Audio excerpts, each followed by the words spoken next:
Today's daf is daf Chav Daled, and we're on the top. And the Mishnah says that when we interrogate the Eidim, and we ask them whether they saw the moon on the north side or on the south side, Kamahay Gavoa, how high was it from the ground, Ayin Nota, in which direction was it inclining?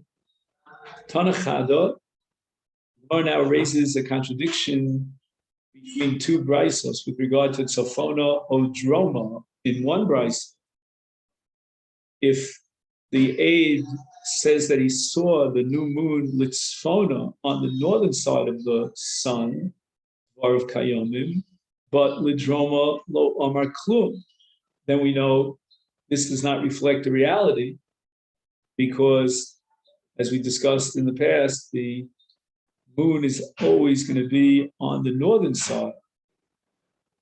Well, we have a brisa that says just the opposite. At Lidroma, if he says that the moon was on the southern side of the sun, Dvar Kayam, but Litzfona Lomar.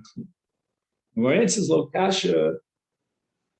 In one case, the brisa that says Lidroma is Dvar Kayam, and the second brisa is Bimos Hachama during the summer months. And that's when the moon, the new moon, is to the south of the sun. But here, in the brisa that says Litzfona Bar Kayamim towards the north, that's Bimos Hagishamim during the winter months, when the moon can be found at the end of the day towards sunset to the north of the sun. And he has a discussion here in the English about this. Just try to summarize it. He says that the premise is that these brisos, when it uses the expression either it's to the north or to the south, in the same sense that the Mishnah that uses those terms to the north or the south. So the setting new moon is to the south, otherwise known to the left of the sun, or to the north, the right of the sun. The sun always rises in the east and sets in the west and makes its daily path across the sky in an arc towards the south. However, the exact points in the east and the west of sunrise and sunset vary through the course of the year.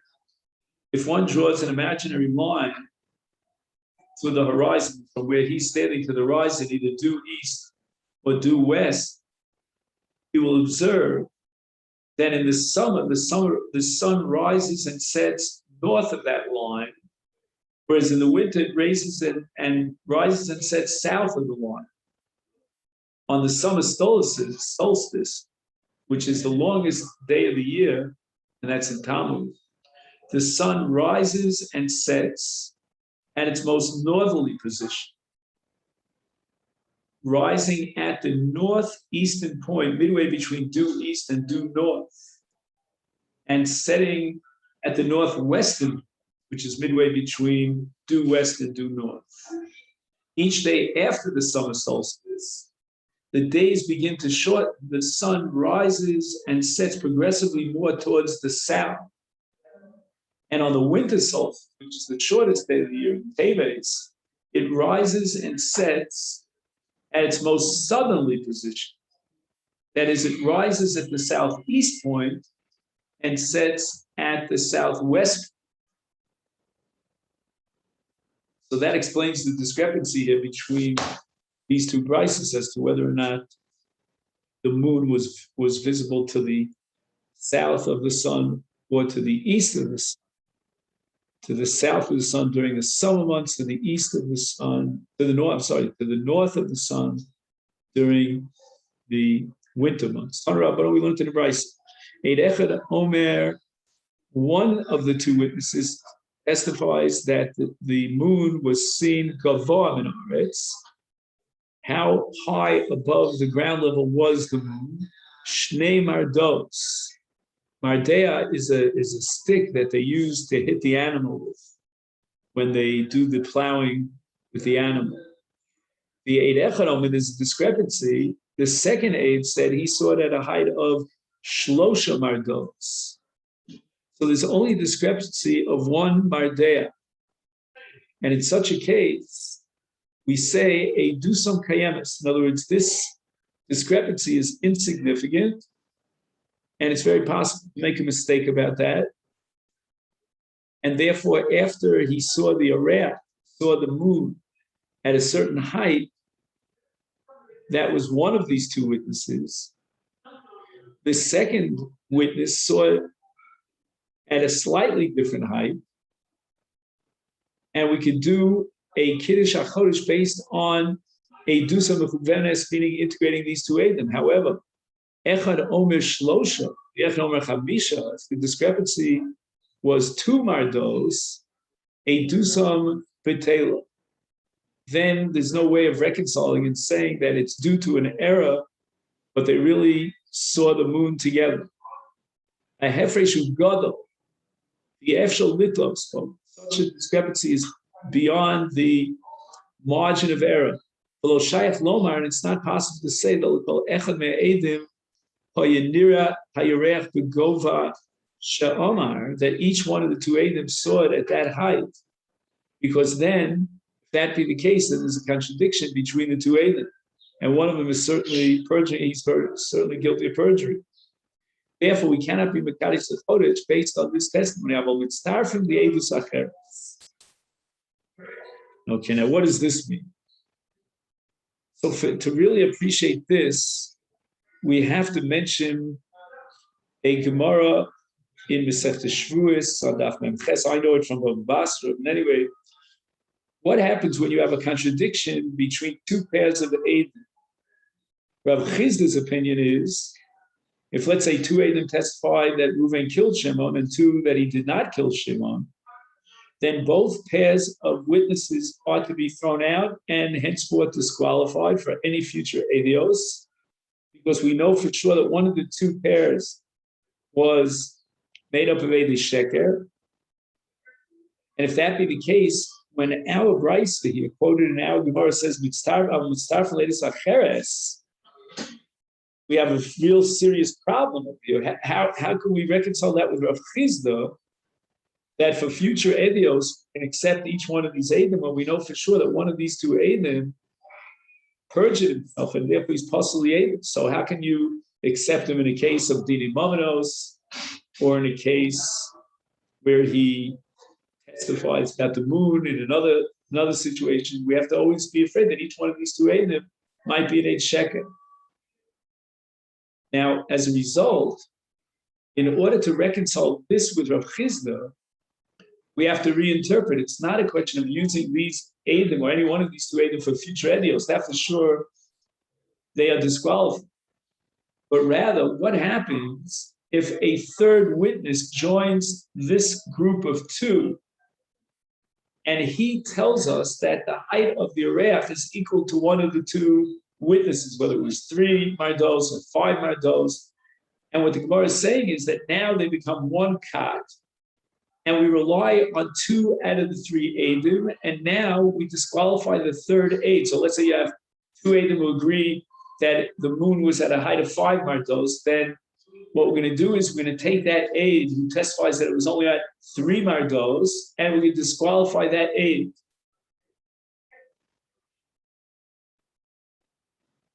And we're going to remove him from the kat, so that now we're left with 2 Eidim Ksherim who have absolutely compatible testimony. And all this is explained in the Rashba, but there's another piece to the puzzle, because Rav Huna in Masechet Shvuos and Bava Basra disagrees with Rav Chizda. And according to Rav Huna, if you have 2 pairs of Eidim that contradict each other, then henceforth we can accept any pair as ksherim based on a cheskes kasher. Can't possible Eidim based on a suffix. And therefore, when it says Aval Mitztar from Leidus Acheres, according to Rav Huna at least, we could interpret it that we can use any of these 2 Eidim and join them up in any future testimony. Turn around, we learned to the Brisa, Inuhu b'mayim. we saw the reflection of the moon in the water. Sounds very beautiful. Or alternatively, re'inuhu be'ashosh, some sort of glass, like a lantern, which has inside of it a menorah. And we saw the reflection of the moon in that glass. Or on a cloudy day, re'inu be'oven, we saw the Levana through the clouds. And in all these three cases, there's no direct vision of the moon, and therefore ein me'idin olav. That's not acceptable testimony. However, what if they saw only half the moon, its reflection in the water, or coming through the clouds, or through a reflection through the glass? Ein me'idin olav. So the Gemara says, what do you mean ein me'idin olav? You just finished telling me that if they saw the entire moon, ein me'idin olav, because they didn't have a direct vision. Now you tell me they only saw half the moon. Hashta, hulu, if they saw the entire moon, but it was in a reflection or through the clouds.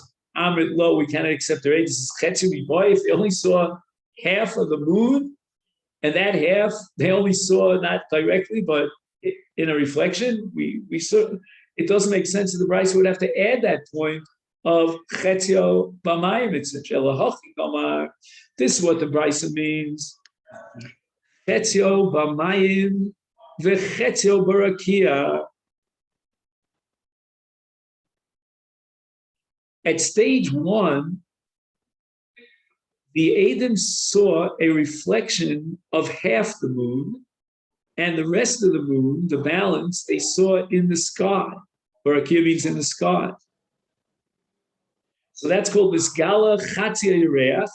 Ra'inu, we saw it Mishtakef, reflected B'mayim, and the other half was up in the sky. So far, at stage one, we cannot accept their testimony because of the Chetzio B'mayim. But now what happens? Nasu Einehem Lamaro, and they were looking down at the water originally at stage one and saw half the moon reflected in the water. Now they pick up their eyes, looking to the sky, and that half that was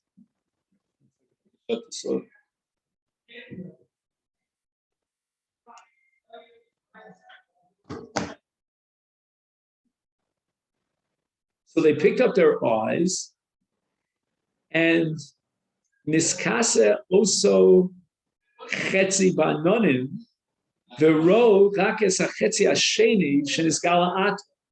In other words, now the situation changed, and the half of the moon that was originally in stage one covered, or they only saw reflection, now they see it exposed, but the other half of the moon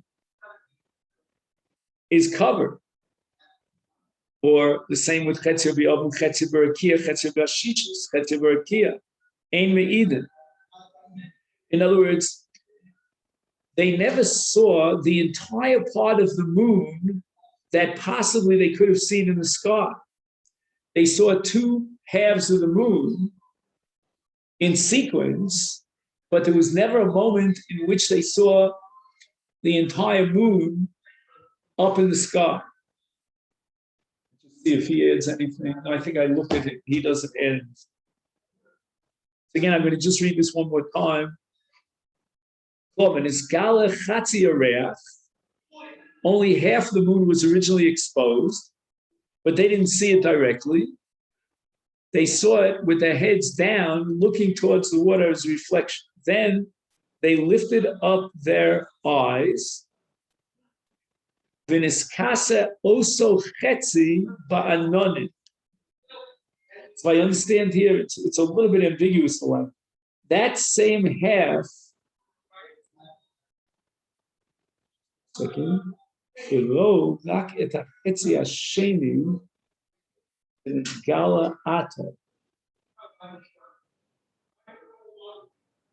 I see.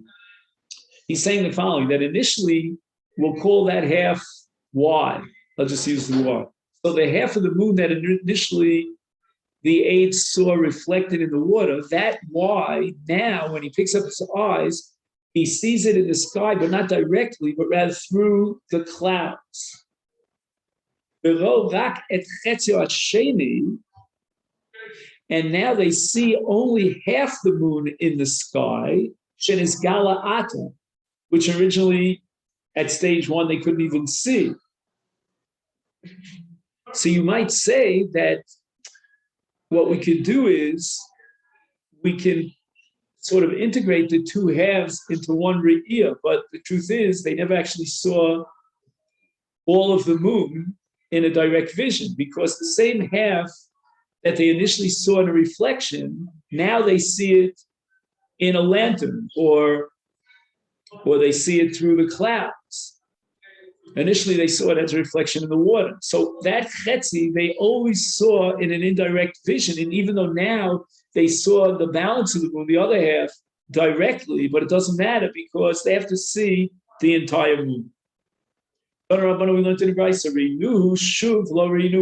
we saw the moon, and then we looked away, and then again we looked up, and there was no moon, which, that sends out off red bells. Maybe they never really saw the moon to begin with. Is therefore ein me'idino. So the Gemara says, Kol hachi chazu le'bi'asi. Are you telling me that Eidim, in order to testify, they have to constantly see the moon?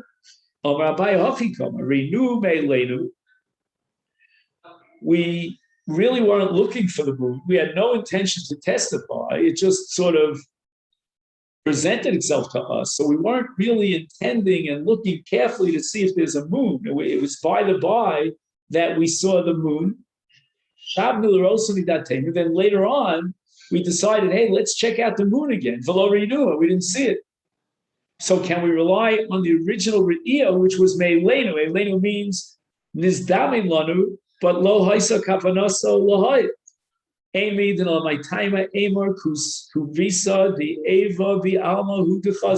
means a cloud. Kuvisa means the crescent part of the cloud. That's what they saw. And it was really a cloud that just dissipated into the air, and that's why they didn't see it subsequently. But the fact that, when they finally got around to looking for it with careful intention, they didn't see it, that sends red bells, and it leads us to suspect that they never really saw the moon. The Mishnah says, Rosh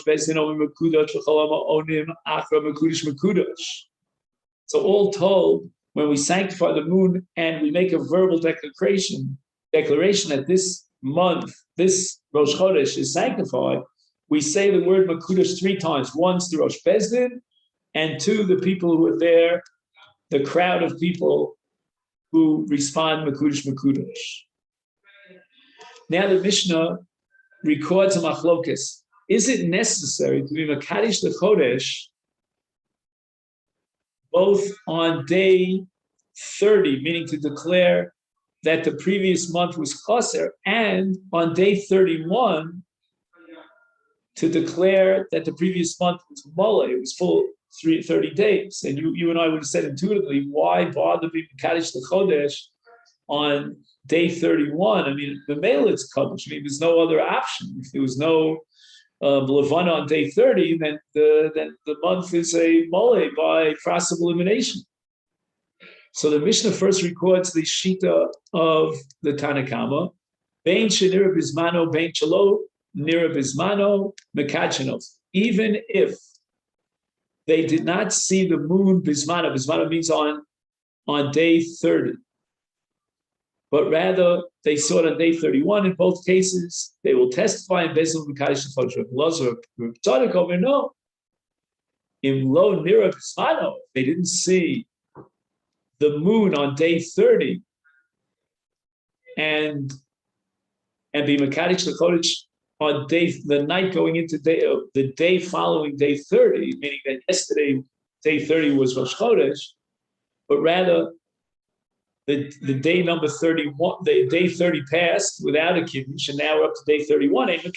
So there's no point. It's an exercise of futility to be Mekadosh on day 31. Sharei Kvar Kidshu Shamayim. It's automatically Kadosh. by the Bezdin Shel Malo. What Bezdin Shel Mata couldn't accomplish, Bezdin Shel Malo accomplished. So they were Kovei Rosh Chodesh on the following day, day 31. In the Gemara, we'll see a bunch of other sheets. Rosh Bezdin, Omer Mekudesh, Minani Mili. What's the source of the Torah? Rav Chia Bar Gamda. Oh, this is the famous Rav Chia Bar Gamda. I know him from the end of Masechet Ksubos when he got to Eretz Yisrael and he got off the donkey and he kissed the ground. That's Rav Chia Bar Gamda. Omer Rav Yossi ben Shaul Omer Rebbe. Omar Kra, the Torah says in Parashas Emor, Vaydaber Moshe Moadei Hashem El Bnei Yisrael. So Moshe, Vayedaber, that Dibur is the Dibur of Mekadesh, of Mekudosh. He would recite and enunciate the word Mekudosh. And this is a Kiddush of Rosh Chodesh, which is called the Moados, because it says Moadei Yisrael, Moadei Hashem. Here the word Moad means Rosh Chodashim, because Rosh Bezdin Omer Mekudosh. And how do we know that? Omer Papa, Omer Kra. And now we're in the same chapter in Emor, which is chapter 23, but we're going back to the beginning of the chapter. It says, Moadei Hashem asher tikru osam. Now the word osam in the Torah appears chased, without a vav. And kribe, therefore we read it as atem, right? Aleph tov mem without the vav, not osam necessarily without a cholam, but rather it's atem. And atem is a reference here to Klal Yisrael. So when it says here, Moadei Hashem asher tikru osam, it means Klal Yisrael, you have to be Mekadesh the Chodesh. On the one hand, the Rosh Bezdin is going to represent Klal Yisrael. The Bezdin is going to actually be Mekadesh, but Klal Yisrael have to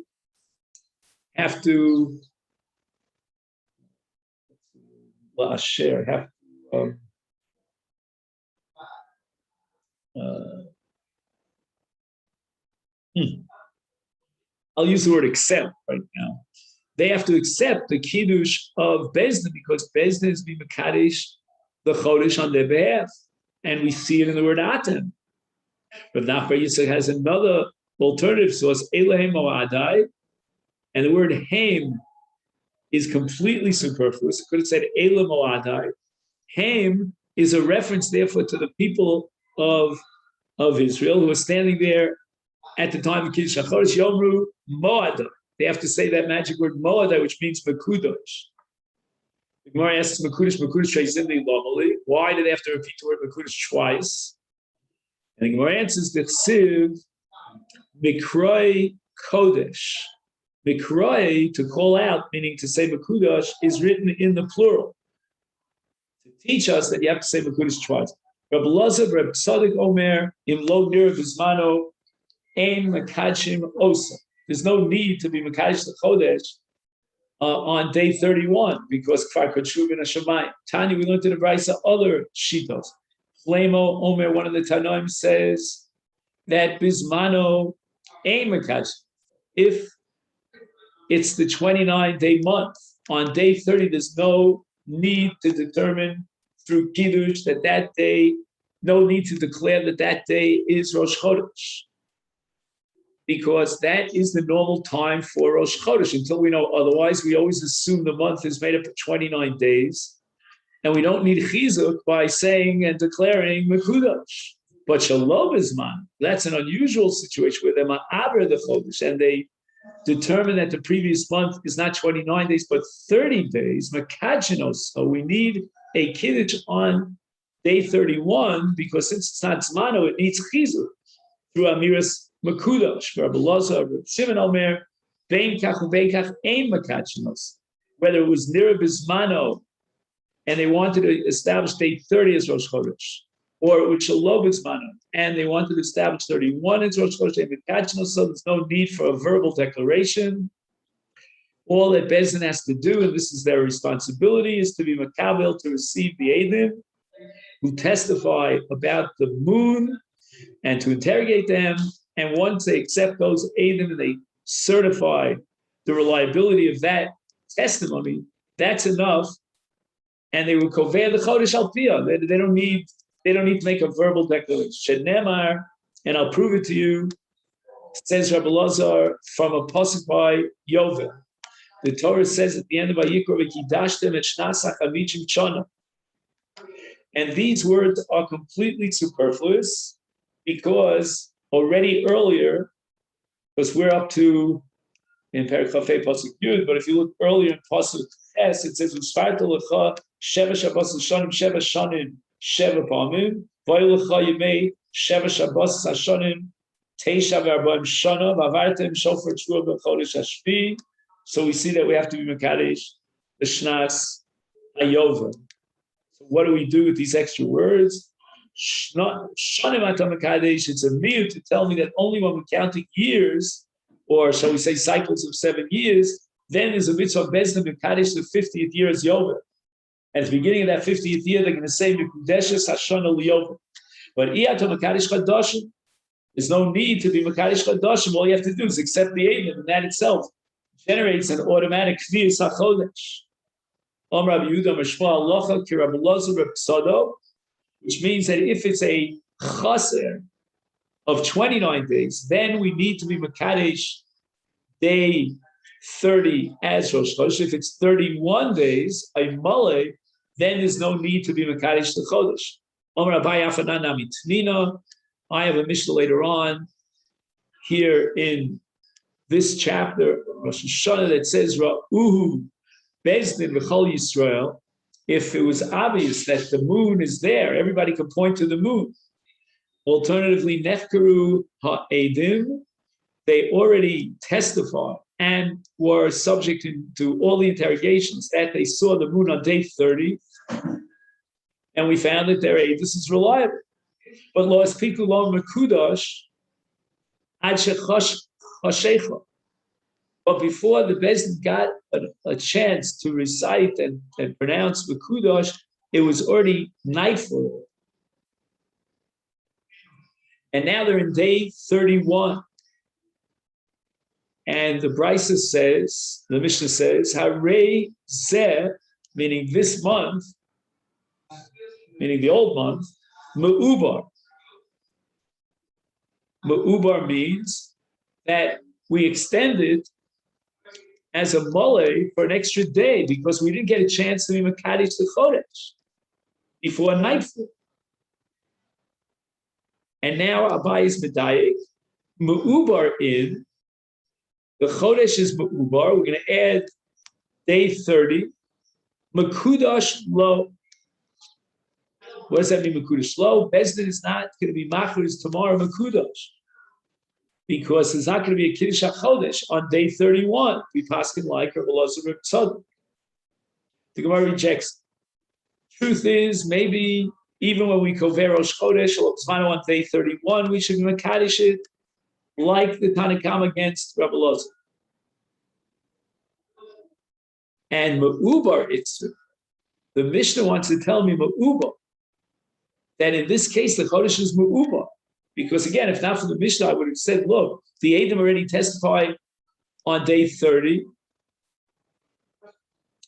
and the Bezdin was Kovea, they accepted these Edom after the interrogations on day 30, and even though they didn't get a chance to say Mekudash, it still should be a Chodesh Chasna. I would have thought, Hoil V'ra'u Bezdin B'chol Yisrael. It means that since the moon was seen by Bezdin and Kol Yisrael in its proper time on day 30, it's already public knowledge that the Levana was there. And Lo La'abrua, then there's no need for Bezdin to be Mekadesh the Chodesh when it's, there's the evidence. Everybody sees that there's a moon here on day 30. So therefore, on day 31, why would we be Mekadesh the Chodesh on day 31? A Mashmalan, the Tana wants to tell me by saying Chodesh Me'ubar that this is not so. Rosh Chodesh is going to be Chal on 31 and not before that, even though the moon was seen in the sky on day 30 by everyone.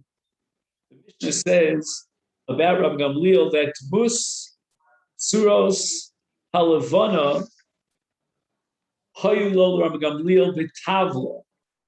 Number one, b'tavla. Number two, b'kosel baliyos. From Gamliel, either he personally or more likely he had somebody draw for him the images of the moon during the time of the Molad, so that he put it down on a tablet on his table. He had another one that he set up in the attic where his Bezdin sat. And when the Adam came in, they would look at this kind of a chart, with different positions of the Levana that were, drawn, sketched out. Mara es hadyotos, the Omer lahem, ha'im kazera iso kazeh. In other words, based on the answers that they would give when they looked at the chart, can you identify the moon as you saw it with one of these drawings? That's how we were able to determine whether or not the Eidim were mechuvanim, whether they were both saying the same thing. So the Gemara says, "Umi shari." How do we justify the actions of Rav Gamliel? The Torah commands us not to create images. Vaksiv, mishari vaksiv, lo sasun iti. And the Chachamim darshan. Now, it's important to keep in mind that this pasuk is in Parshas Yisro, only because the Gemara is going to reinterpret this pasuk based on a pasuk 3 from Moshe later in Farm, but make a mental note of it. In any event, it says lo sasun iti, and the Chachamim darshan that word iti lo tasun kidmus shamosha. Shamosha means my servants, my masharsim. Don't make an image in the image of my servants that serve me, God. And obviously the celestial spheres will serve God. And the Torah is telling us that you're not allowed to make images of these celestial bodies. So how did Rabbi Gamliel allow himself the luxury of creating these images?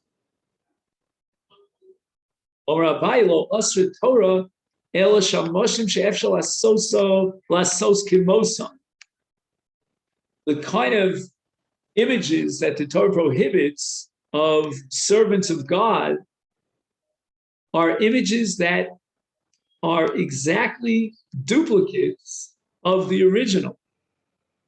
It is Sanya, like we learned in the Brisa, lo yasa odam bayis tavnis hecha. You cannot create a structure which is identical. It's an image of the hecha. In Lubavitch, they're very makel on this. I'm just joking. You go to Kfar Chabad, they have an image of 770. But okay, that's not the Beis Hamikdash. Well,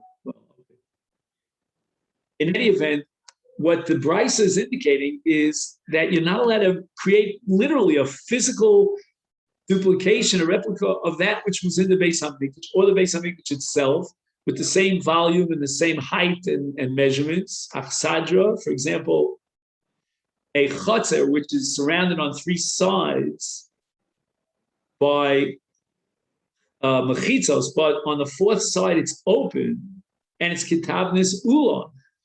It is a replica of the ulam in the Beis Hamikdash. Now there are people who will create replicas of the Beis Hamikdash, but that's prohibited. Maybe if it's small, like in camps like Bnei Akiva camps, on Tisha B'Av night, they'll burn a model Beis Hamikdash, to make the children feel the avelus of Sreifas Beis Kodesh. But that again is not the same measurements. It's not an exact duplicate of the Mikdash. Also, you're not allowed to make a chotzer keneged azara. You can't set up a chotzer and deliberately calculate exactly the measurements, width, length, etc. That would duplicate the azara in the Beis Hamikdash. Lo shulchan keneged shulchan. In the Heichal, there was a shulchan for the lechem apanim, and you're not allowed to create a duplicate of the shulchan of the lechem apanim or menorah connected menorah. The menorah in the base of it had 7 branches. You can't create a menorah with 7 branches if it has the same structure and made of the same materials as the menorah in the Mikdash. And what we're going to learn now is that if you want to create a menorah that has, let's say, 5 or 6 branches or 8 branches, like a Chanukiah for Chanukah, that's permissible.